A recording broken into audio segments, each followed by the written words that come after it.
नमस्ते दोस्तों, मैं हर्षित गुप्ता एमपीपीएससी स्टडीज़ में आप सभी का एक बार फिर से स्वागत करता हूं। तो आज एमपीपीएससी से जुड़ी एक बहुत बड़ी खबर आई है।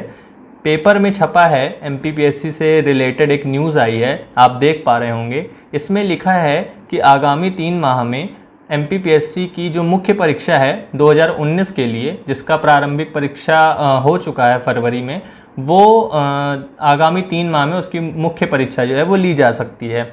और 2020 की जो प्रारंभिक परीक्षा है, मतलब इस साल के लिए जो एमपीपीएससी का नोटिफिकेशन आने वाला था, तो वो अभी कोरोना के संकट के कारण तो इस साल पॉसिबल नहीं हो पाएगा, परंतु उसके फॉर्म ज़रूर आ जाएंगे, ऐसा लिखा हुआ है। मैं आपको न्यूज़ पढ़ के बता देता हूँ कि ओबीसी आरक्षण पर कोर्ट के फैसले के बाद नवंबर में परीक्षा की तैयारी है। मतलब नवंबर में आपकी 2019 की मुख्य परीक्षा होने वाली है। आप लोग इसके लिए तैयार हो जाएं। जिनके भी लगभग 70 के आसपास मार्क्स आ रहे हैं, वे लोग तो बिल्कुल तैयार ही रहें कि उन्हें मुख्य परीक्षा देनी ही देनी है। तो इसमें लिखा है कि मध्य प्रदेश लोक सेवा आयोग द्वारा स्थगित की गई परीक्षाओं में से ज़्यादातर इस साल नहीं हो पाएंगी। तो कोरोना का संकट, जैसा कि हम सब जानते हैं कि चल ही रहा है, तो नई परीक्षा का जो कैलेंडर था वो कुछ समय पहले मैंने आपको न्यूज़ में बताया भी था कि वो कैंसिल कर दिया गया है। तो उनकी जो परीक्षाएं हैं वो तो आगे जाकर अभी नहीं हो पाएंगी, इस साल तो बिल्कुल नहीं हो पाएंगी, ऐसा दिया जा रहा है। और वो अगले साल जनवरी या फरवरी तक ही हो पाएंगी। इस साल मतलब 0 ईयर जा सकता है, तो इस साल नहीं हो पाएंगे। और लेकिन पीएससी प्रबंधन कोर्ट के फैसले के बाद जो पीएससी है, वो जो कोर्ट का जो भी आदेश आएगा 18 तारीख को उसका वर्डिक्ट आने वाला है। मैं आपको उसकी भी अपडेट दे दूंगा कि उसमें क्या निर्णय लिया गया है कोर्ट के द्वारा। ओबीसी आरक्षण को 27% किया जा रहा है या नहीं, या फिर जितना पहले था उतना ही रखा जा रहा है। तो उस पर वर्डिक्ट जो भी आएगा मैं उसकी अपडेट आपको दे दूँगा। आप लोग मेरे साथ जुड़े रहिए। तो उसमें जो भी 2019 की जो लेकिन मुख्य परीक्षा है, अगर 3 महीने में जो हालात हैं कोरोना के, वो अगर सही हो जाते हैं, तो जो एमपीपीएससी है, राज्य सेवा आयोग है, वो परीक्षा करा लेगा।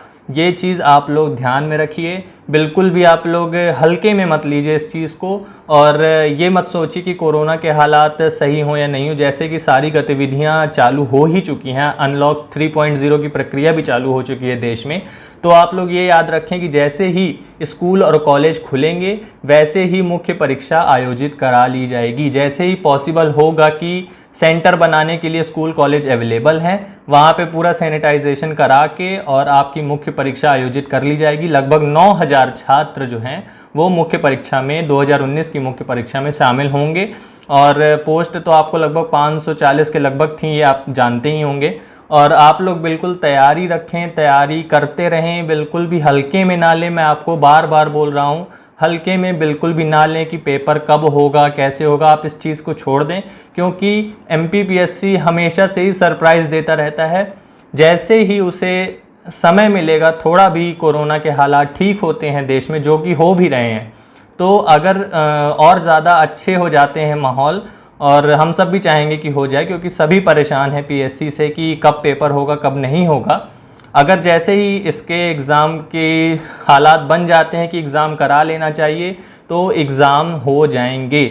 ये आप लोग याद रखें, बिल्कुल दिमाग में लिख लें, बिल्कुल अपने सामने लिख के रख लें कि 2019 की जो मुख्य परीक्षा है, जिनके भी 70 मार्क्स के आसपास आ रहे हैं, वो चाहे किसी भी कैटेगरी के हों, वो लोग तैयारी जारी रखें। बाकी आरक्षण बढ़ने के बाद जो भी कट ऑफ का ऊपर नीचे होगा, वो ज़्यादा जो भी होगा वो मैं आपको बता दूंगा। पर अभी के लिए तो आप लोग ये याद रखें कि 70 के आसपास जिसके भी मार्क्स हैं, वो लोग मुख्य परीक्षा की तैयारी करें।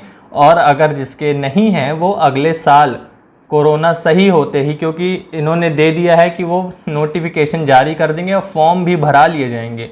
तो फॉर्म भरने का मतलब कि उसके बाद 2 से 3 महीनों में पेपर हो जाएगा।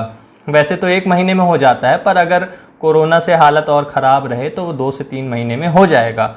और ये भी एक न्यूज़ आ रही है कि वन सेवा परीक्षा जो 2019 की थी, उसके पेपर भी मतलब 2019 की जो मुख्य परीक्षा थी वो भी होगी, पर 2020 के लिए जो भी हैं वो दोनों नहीं हो पाएंगे।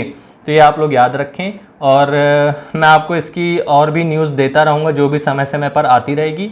तो आप लोग मेरे साथ ऐसी न्यूज़ के लिए जुड़े रहें। MPPSC में के लिए सारी खबर मैं आपको देता रहूँगा।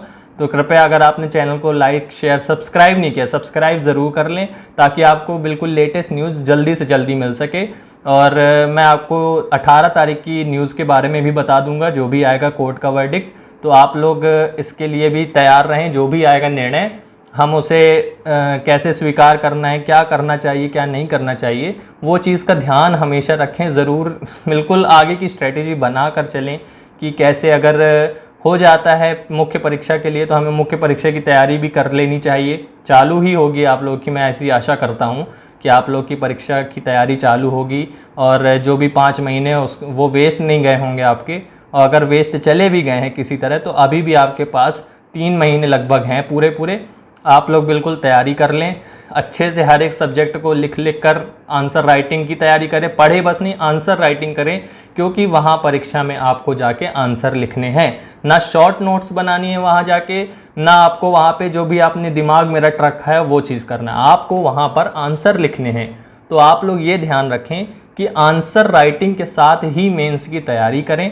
और बिल्कुल भी आप इस बात पे ना रहें कि हम अभी पढ़ लें वहाँ जाके लिख लेंगे, क्योंकि वहाँ जाके असली एग्ज़ाम वहाँ जाके समझ में आता है कि क्या प्रॉब्लम्स आ रही हैं, कि आप लिख नहीं पा रहे हैं 3 घंटे तक पूरे, या फिर आपकी स्पीड नहीं बन पा रही है। तो ये सारी चीज़ें जब आप घर में बैठ के प्रैक्टिस करेंगे, टाइमिंग के साथ प्रैक्टिस करें और अपने दोस्तों के साथ साझा करें कि आप मुझे पेपर बना के दे दीजिए, मैं आपको पेपर बना के दे देता हूँ, दोनों जन सॉल्व करिए, कोशिश करिए और अच्छे से अच्छा आंसर लिखने की कोशिश। और अपने टीचर्स के साथ इंटरनेट में देखते रहें, उनको आंसर राइटिंग लिख के भेजते रहें, उनसे चेक कराते रहें और उनका जो भी सलाह है वो लेते रहें कि क्या सही कर रहे हैं, क्या गलत कर रहे हैं, क्या सुधार करने चाहिए और अच्छा है या ख़राब है आंसर। तो उस हिसाब से आप तैयार रहें, क्योंकि ऐसे मौके बहुत कम मिलते हैं। तो आप लोग बिल्कुल तैयारी के साथ रहिए। 18 तारीख की जो भी न्यूज़ आएगी वो मैं आपको बताऊंगा। बिल्कुल आप लोग इसी तरह मेरे साथ जुड़े रहिए और अब तक जुड़े रहने के लिए धन्यवाद कहना चाहूँगा। और उसके बाद बस मैं 18 तारीख के लिए आपकी न्यूज़ बताऊंगा जो भी है।